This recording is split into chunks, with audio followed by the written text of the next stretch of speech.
Welcome to another episode about Islam and Christian eschatology.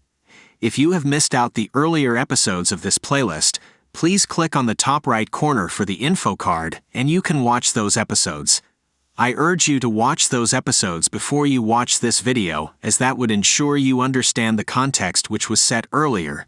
This episode is more about context building about certain historic events, which would spawn eschatological events where Islam comes and fits into the context. So in short, this episode will have more of Bible and less of Islam. Now let us watch this news report before we discuss about the eschatological aspects of Islam and Babylon. This was once one of Iraq's largest lakes. Now it's little more than a puddle. Its source, the Tigris, and the Euphrates, Iraq's two great rivers, are the lifeblood of the Middle East. But they're drying up. This year has seen heat waves around the world, but the Middle East is heating up twice as fast as the rest of the planet. With temperatures regularly climbing above 50 degrees Celsius, people are struggling to survive. How is my life? My life is in the dirt. In the natural sanctuary of Iraq's southern marshes, Zaida has herded buffalo for decades. Now, her way of life is falling apart. There is no bush, no feed and no water. The situation has changed for us. The question is, do the buffalo eat or do I eat? Just in the last year, the water on these banks has receded by 2 meters. Everywhere we saw homes abandoned by desperate families who've left in search of water. What can I do? Cry here on my land? Today I cried enough.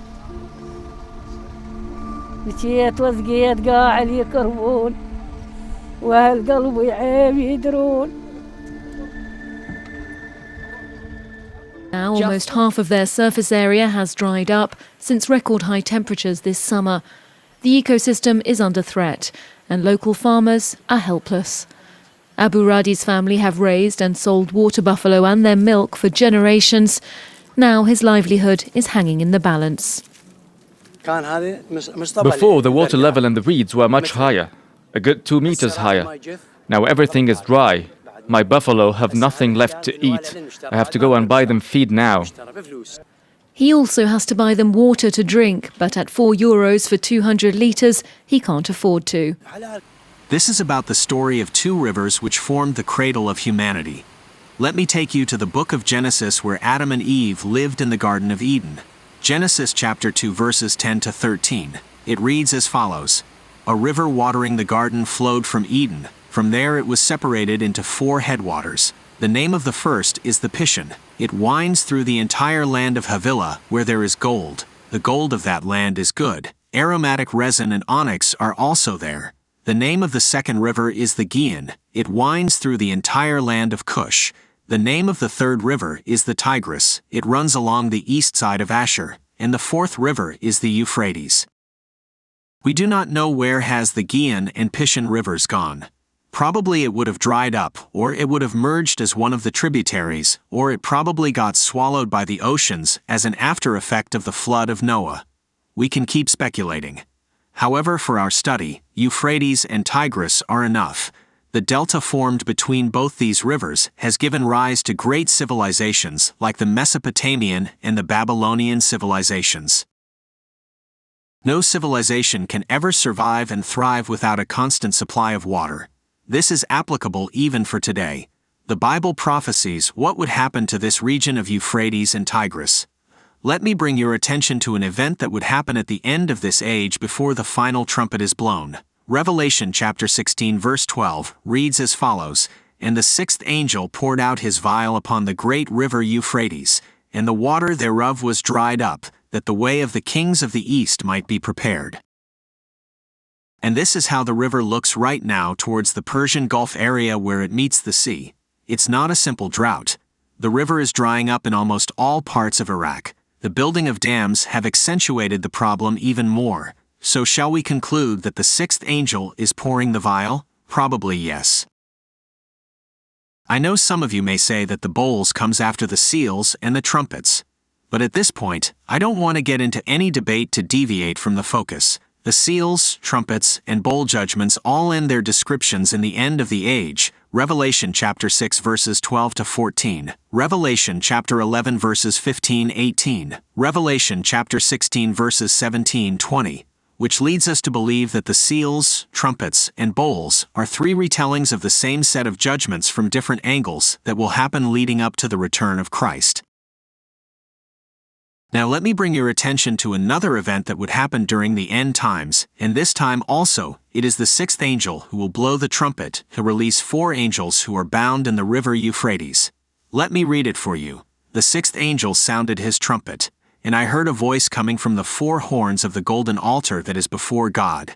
It said to the sixth angel who had the trumpet, "Release the 4 angels who are bound at the great river Euphrates." And the 4 angels who had been kept ready for this very hour and day and month and year were released to kill 1/3 of mankind. The number of the mounted troops was twice 10,000 times 10,000. I heard their number. Combining both the verses, it's a group of 100 million warriors crossing over from the east through the river Euphrates by land. Who are these 4 angels that are bound in the river Euphrates? From the verses in Revelation chapter 9, it is a foregone conclusion that they are being released as per a plan. When did they get bound, and how long were they there? Now this is the place where we have to dive into some scriptures and look at clues to understand about these angels. Let me turn your attention to the book of Jude, where he mentions about angels who are bound for abandoning their dwelling place. Let me read the verse for you in Jude chapter 1 verse 6. It reads as follows, "And the angels who did not keep their positions of authority but abandoned their proper dwelling, these he has kept in darkness, bound with everlasting chains for judgment on the great day." So now the question is, how did Jude come to know about these angels who are bound? We can see that Peter is also referring to the same case. 2 Peter chapter 2 verse 4 says as follows, "For if God didn't spare the angels who sinned, but threw them down into Tartarus and delivered them to be kept in chains of darkness until judgment." The clue to the bound angels lies in Jude chapter 1 verses 14 to 16, where the writer refers to a prophecy by Enoch. The prophecy is about the second coming of our Lord. He quotes as follows, "Enoch, the 7th from Adam, prophesied about them. See, the Lord is coming with thousands upon thousands of his holy ones to judge everyone, and to convict all of them of all the ungodly acts they have committed in their ungodliness, and of all the defiant words ungodly sinners have spoken against him. These people are grumblers and fault-finders. They follow their own evil desires, they boast about themselves, and flatter others for their own advantage." When we start searching for this in concordance, we will never find the original quote of the prophecy of Enoch in the Old Testament we have with us. So where did Jude get this from? A little scratching on the surface will bring us to the Bible of the Ethiopian Orthodox Church, which has this book of Enoch. And lo and behold, we find the same quotation in that book. Jude referred to a prophecy from a non-canonical Jewish tradition concerning the impending universal judgment of God on the ungodly. "And behold, he cometh with 10,000s of his holy ones to execute judgment upon all, and to destroy all the ungodly, and to convict all flesh of all the works of their ungodliness which they have ungodly committed, and of all the hard things which ungodly sinners have spoken against him." And interestingly, this same book speaks about the binding of the angels which Jude quoted earlier. When we read it, we find that this binding of the angels directly correlates with the event of sexual corruption of rebel angels with human women, as we read in Genesis chapter 6. It is chapter 6 in the book of Enoch which explains about the event which happened in Genesis chapter 6, and the leader of the angels was Semjaza. It is he who got into an agreement with some of his colleagues and rebelled against God to enter the physical world and have sex with human women. To procreate is an impossible task in the spiritual realm they lived, Matthew chapter 22 verse 30. Therefore, they had to move out of their dwelling place to do this act of sin, following which the entire creation was corrupted. You can read of those events in subsequent chapters. And it was in chapter 10 where God commands Michael to bind Semjaza and his associates. And it is in Revelation chapter 9 where we understand that 4 of these angels are bound in Euphrates to be released at the 6th trumpet, so that they can amass a huge army of 100 million humans to march from the east of Euphrates and attack Israel. The spirit of hatred towards Israel is a common factor with every Muslim. Therefore, it will be a quick and easy thing to gather these huge number of Muslims for war against Israel. We should remember that Israel is defended by Michael the Archangel, who is the one that bound Semjaza and his associates. We can read about Michael the defender of Israel in Daniel chapter 12 verse 1. Though we see a physical army of 100 million fanatic Muslims, it's basically a spiritual war in the angelic realm.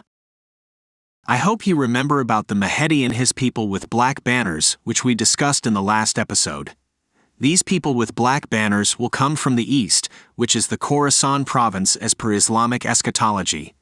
And this province is in Afghanistan, northern Pakistan, northern Iran, and northern Iraq. There is a great expectation in the Islamic community for the arrival of Mahdi and the huge army he will command to attack Israel. With all these eschatological passages in the Islamic hadiths, the angels who would be released from Euphrates would be using their evil powers once again to subjugate humans. This time, humans who have already been made ready for the final war. The hadiths asks Muslims to go to them, even if they have to crawl on snow. We should not be surprised by the way the Taliban and the ISIS are behaving. They are being prepared for the final war. All those splinter groups would come together for the one single purpose to be united under the Mahdi, and then they will march across the Euphrates towards the land of Israel. In case you are wondering how can these four angels mobilize 100 million Muslims, you should look at the demographics of the region, along with the political instability. This region is the most politically unstable area of the world, and because of this instability, these people gravitate towards Islamic radicalism. The population of Pakistan itself is around 250 million. Add to that the population of Afghanistan, which is 40 million. Then over this, add the population from Central Asian countries and Xinjiang in China. There are a lot of discontented radicalized Muslims in India and other nations too. All these people coming together for a cause which they have been yearning for is the easiest of reasons for the mobilization. Some of you might be wondering why I am quoting passages from Islamic eschatology.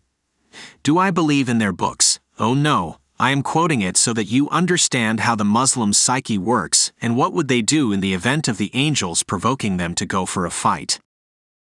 We have come to the end of this episode. If you have liked the content, consider subscribing and sharing it with your friends and family. Please also do click the like button. May the Lord bless you and keep you till we meet again.